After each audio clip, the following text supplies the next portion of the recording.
lá. Quem acompanha a história do mundo percebe que esses grandes impérios, essas grandes nações, essas nações poderosas, todas elas chegam ao fim.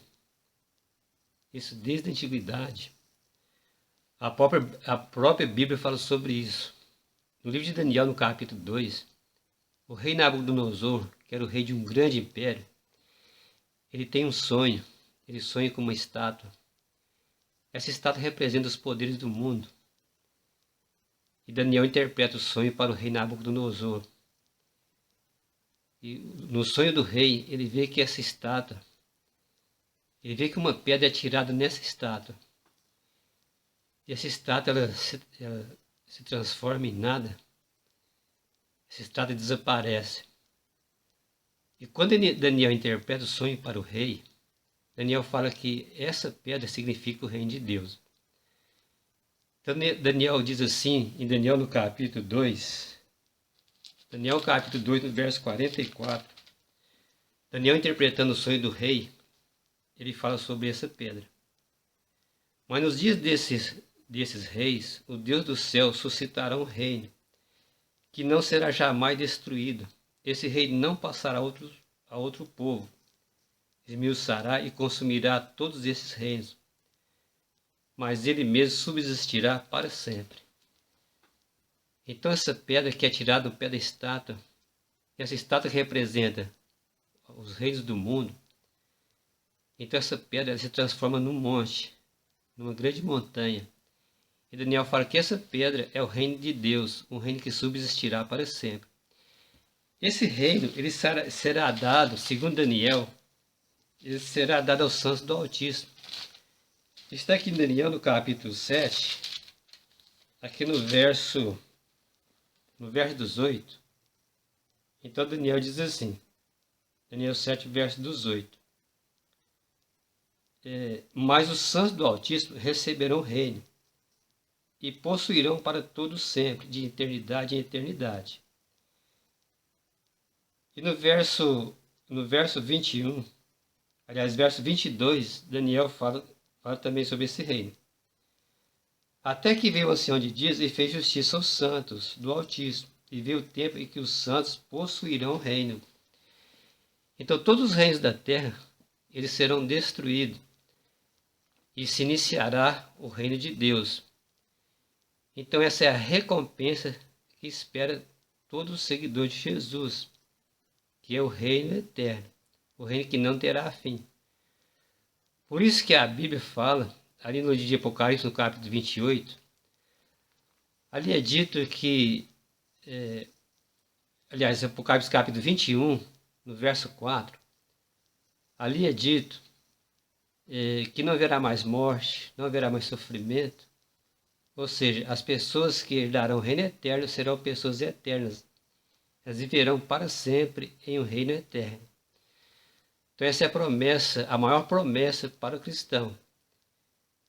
Então é isso que o seguidor de Cristo aguarda. Agora um ponto interessante nessa questão.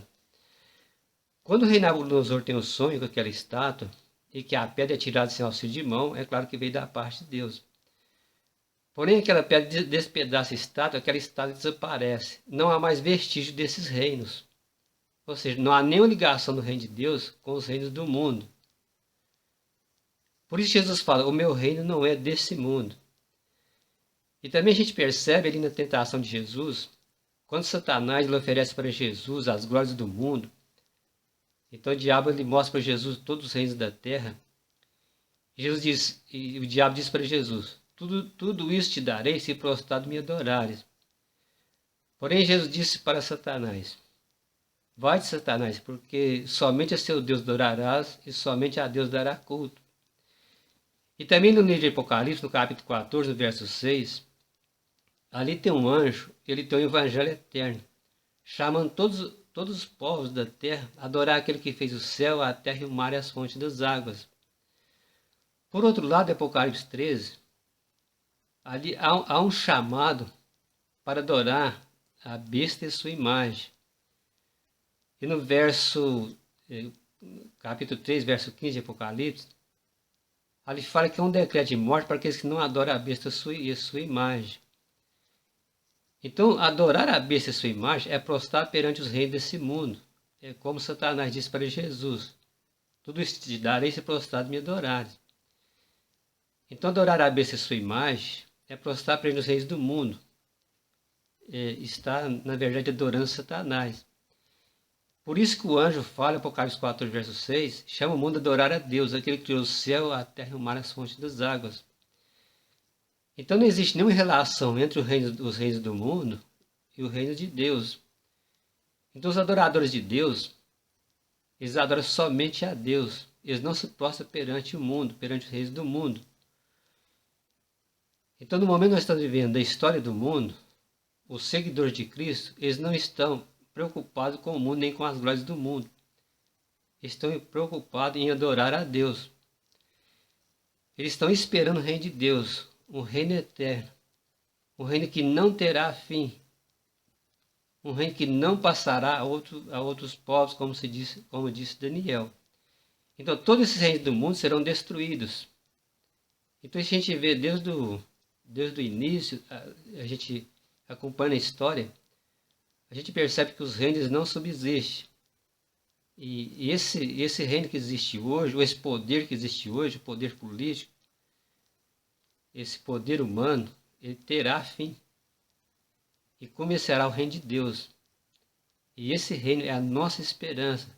Por isso que Jesus fala, quando essas coisas acontecerem, quando isso está acontecendo no nosso tempo, levantai as vossas cabeças, porque a vossa redenção se aproxima.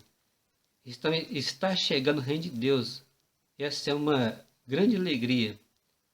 Essa é a grande esperança para o mundo cristão.